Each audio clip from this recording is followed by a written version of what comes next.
pela liderança de Samuel, o povo começa a dizer em alto e em bom som: nós não queremos mais.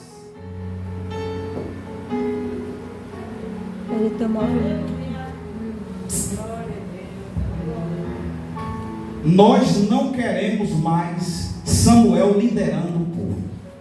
E quando ele abre a sua boca e ele diz isso, a Bíblia diz que no céu o Senhor dá uma providência na terra para que um rei fosse levantado a pedido do povo.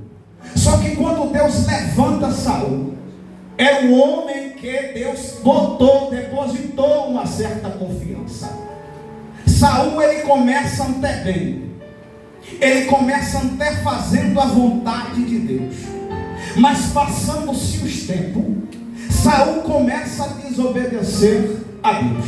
Eu quero pregar nessa noite sobre a desobediência do homem para com Deus. E quando ele começa a desobedecer a Deus, cai-se uma ordem do céu dizendo: olha, vai até a terra dos amalequitas, e quando tu chega lá, tu matarás do menor até o maior, ou seja, da criança até o idoso. Tudo que tiver lá de ave, mate. Para mim não me serve nada.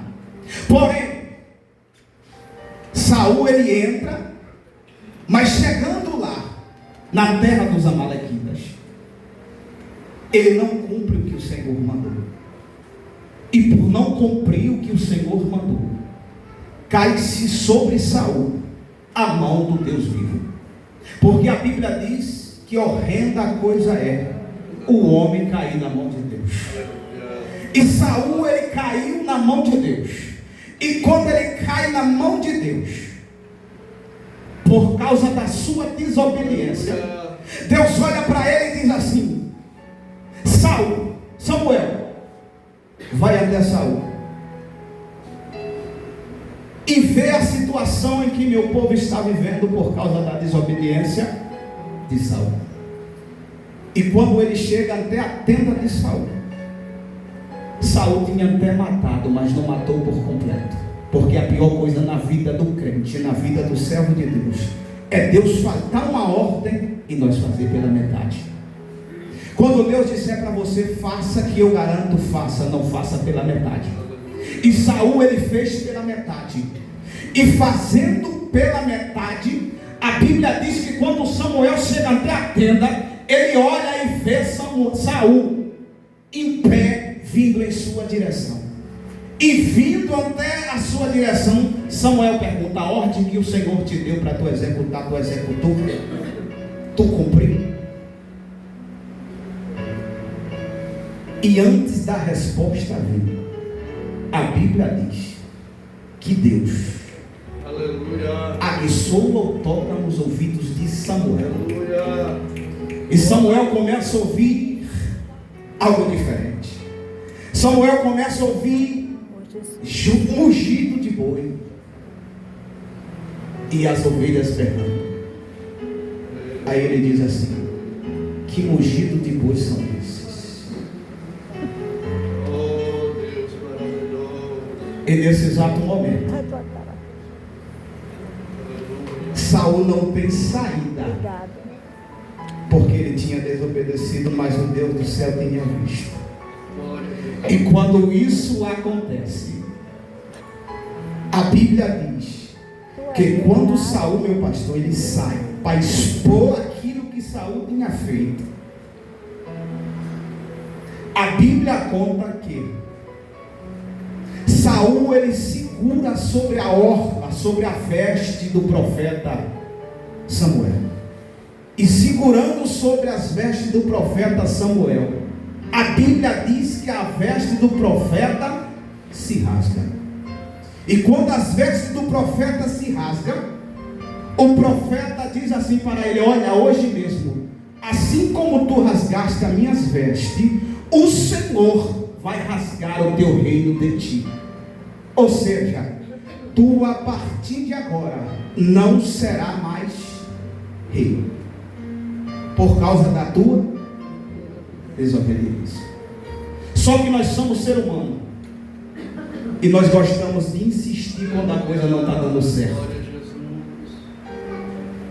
E Samuel está preocupado, está cabisbaixa, porque a ordem veio do céu para ele cumprir. E quando a ordem chegou para ele cumprir, o Senhor olha para ele no capítulo de número 16, do versículo 1, e diz assim: olha, até quando tu terás dó de Saul? Por causa da desobediência de Saul, o Senhor arranca o seu reino. Mas nessa noite, como eu vim pregar sobre Uzias para você, eu quero que você entenda nessa noite que Uzias também é alguém que desobedece à vontade de Deus. E quando Uzias desobedece à vontade de Deus, Deus olha para ele e diz: olha, você não vai ficar no lugar que você estava. Sabe por quê? Porque Deus não tolera a desobediência. Aleluia. E Uzias, irmãos, ele começa a reinar com 17 anos. Assim que seu pai morre, ele começa a reinar.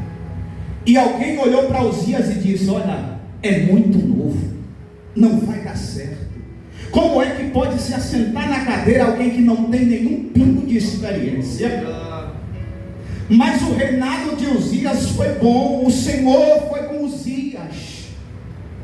Mas porém, ele colocou algo em sua cabeça que trouxe uma grande decepção em seu reinado. E o que Uzias colocou em sua cabeça foi o salto alto, se achar melhor do que os outros. Eu agora posso todas as coisas, eu agora sou rei. Eu agora, por onde eu passar, todos têm que bater continência. Aonde eu estiver, alguém tem que me olhar e tem que me ver com um olhar diferente, porque eu agora sou rei. Só que a Bíblia fala que está Uzias em um lugar que não era para estar. Uzias quer entrar aonde ele não podia entrar. Ele chega até o sacerdote num lugar chamado Santos dos Santos e diz assim: eu quero entrar aí dentro, porque hoje quem vai fazer o sacrifício sou eu. E quando ele olha e quando ele diz isso, o sacerdote da época diz: não faça isso, não entre, porque você não tem autoridade para isso. Mas para você entender nessa noite que tem pessoas que querem entrar aonde não é para entrar, quer estar aonde não é para estar, aí cai-se a desobediência e um grande problema. Aí, como ele era rei, como ele tinha toda a autoridade, ninguém podia impedir ele entrar. Aí o sacerdote deixa ele entrar. Mas quando ele entra, a Bíblia diz que quando ele sai de lá de dentro, ele sai com uma ferida na testa. Ele sai de dentro do Santo dos Santos com uma lepra. E o que eu quero que você entenda nessa noite: tem lugares que não é para nós estarmos. Aleluia. Glória a Deus. Glória a Deus. Tem autoridade que não nos foi dada. Aleluia, Jesus. Se você é rei, cumpra seu papel como rei. Desde que o sacerdote ele faz a sua parte. Aleluia. Aí Uzias ele entra. E quando ele sai, alguém que tinha tamanho poder, tamanha autoridade, agora não tem mais por causa de uma desobediência. Alguém que só em seu exército, 350 mil soldados, era só destro, era só a tropa de elite, era só alguém que tinha poder, autoridade de atirar com a mão direita. Uzias agora não pode governar, Uzias agora não pode fazer mais nada, por causa de uma desobediência. E ao mesmo tempo, eu entendendo essa história, Deus trouxe ao meu coração para aqui nessa noite. Eu não sei como você se encontra, qual é a forma que você se encontra aqui nessa noite, mas Deus está me dizendo para mim falar para alguém nessa noite que não é tempo mais de desobedecer, porque a Bíblia fala bem claro para mim e para você é melhor do que sacrificar. Mas voltando para a história de Uzias, eu vou aprendendo nessa noite uma coisa, que quando Isaías chega até o trono de Uzias, ele se depara com o trono de Uzias vazio, e ele começa a orar dentro do templo, e a Bíblia diz que dali por diante, Deus dá uma visão do céu para Isaías, e a visão que Deus deu a Isaías foi: olha, eu olhei e vi o Senhor assentado sobre um alto, sublime trono. Só que o rei terreno, ele não está mais assentado sobre a sua cadeira, mas o rei que Isaías contempla, ele olha e vê o rei assentado sobre um alto e sublime trono. E eu paro nessa noite para perguntar para você: a terra ela pode ainda ter mudança, mas no céu não vai ter mudança, porque o nosso rei, ele continua assentado sobre um alto e sublime trono. Aleluia. Ele está sentado sobre um alto e sublime trono. Mas quando ele traz a visão a Isaías, ele está dizendo para Isaías: ó Isaías, a terra ela está sem rei, mas os céus ele continua do perfeito estado que começou. O trono do céu está do mesmo jeito. Aleluia. Talvez nesses últimos dias você já tenha dito ou já tenha olhado: as coisas estão tão difíceis para mim. Mas eu venho nessa noite para te dizer: é quando as coisas estão apertando, é que Deus ele começa a movimentar as águas. E quando ele começa a movimentar as águas, a visão não é mais terrena, a visão agora ela é do céu. A visão de Isaías não é mais daqui de baixo, a visão de Isaías agora é do céu. E nós precisamos estar focados no céu, porque aqui entra presidente, sai presidente, entra governo, sai governo, mas o meu Deus e o teu Deus, ele continua do mesmo jeito.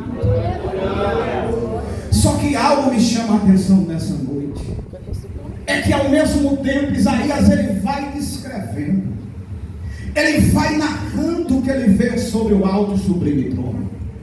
Ele vai dizendo: olha, eu olho e vejo o Senhor assentado sobre um alto e sublime trono, e os seres estão dizendo, os serafins estão dizendo um para o outro: santo, santo, santo és o Senhor.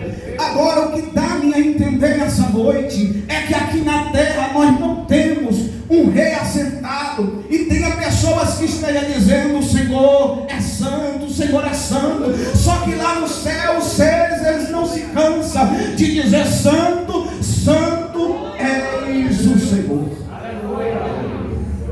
E decorrendo dentro desse texto, a gente vai vendo que ao mesmo tempo Isaías ele abre a sua boca e ele diz assim: olha, e a aba do Senhor enchia todo o templo. A aba do Senhor enchia toda a casa. Quando Isaías ele abre a sua boca e ele diz: olha, a aba do Senhor enchia todo o templo, ele estava dizendo: olha, a orla, a veste que estava sobre ele cobria todo o templo. Mas para você entender nessa noite, todas as vezes que um rei ele ia batalhar em uma guerra, a primeira coisa que um rei fazia quando ele vencia era aumentar as suas vestes, porque quanto mais as suas vestes ele era grande, significava poder e autoridade sobre aquele mandato. Só que Isaías vê o Todo-Poderoso assentado, e a sua aba, a sua orla, ela enche toda a casa. Sabe por quê? Porque o teu Deus e o meu Deus, ele não perde batalha, ele não perde guerra. Ele entrou nessa noite para dizer para alguém nessa noite: talvez a tua guerra ela está sendo grande, você talvez esteja sem força, mas ele está dizendo para você nessa noite: eu sou Deus que tudo posso para você. Eu sou Deus que tudo posso para você. pisar dentro desse templo. Deus me deu algo profético para mim nessa noite. Eu não prego emocionalismo, eu prego Bíblia. E nessa noite, eu não conheço o Senhor.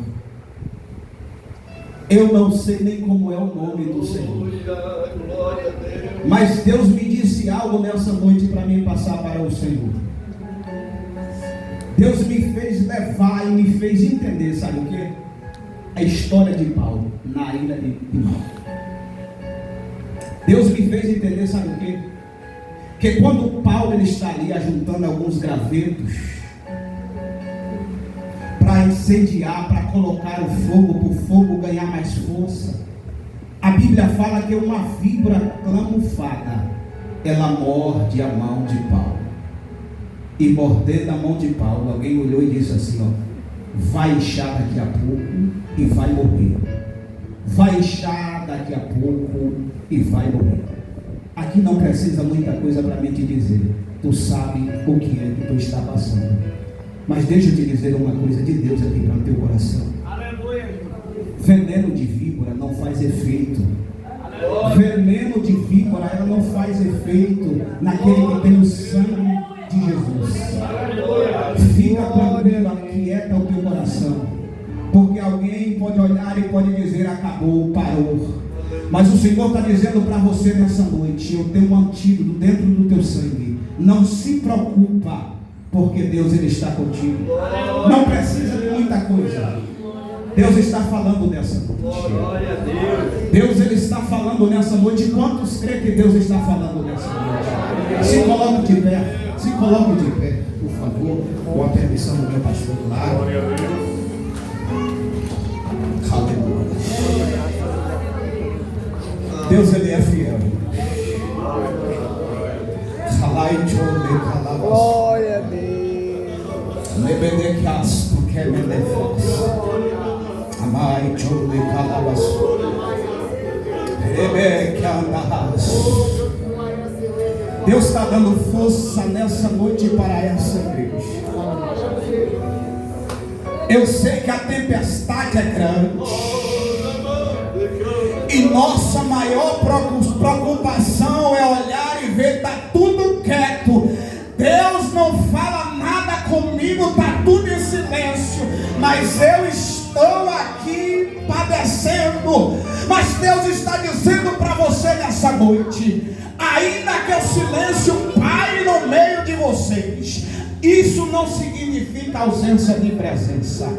Ele está dizendo para você nessa noite: ainda que o silêncio tome conta deste templo, Ele está dizendo: eu ainda permaneço no meio de vós. Alai chove calabaçu ibidicando raci arabaia sebe comerás. Oh, meu Espírito da glória. Oh, alai chove calabaçu dei come nefaz. Eu sei que grande és a luta. Deus está me levando a dizer nessa noite muitas vezes a palavra luta. Nessa noite eu não sei qual é a dificuldade que você se encontra nessa noite, mas pelo amor de Deus, não para. Continua na posição que Deus te colocou. Ainda que você olhe e diga: está doendo. E muitas das vezes eu não tenho solução para esse problema, mas o teu Deus está dizendo para você nessa noite: sou eu que através da minha voz eu disse: acalma-te mar, e houve bonança. Eu disse: acalma-te vento, e o vento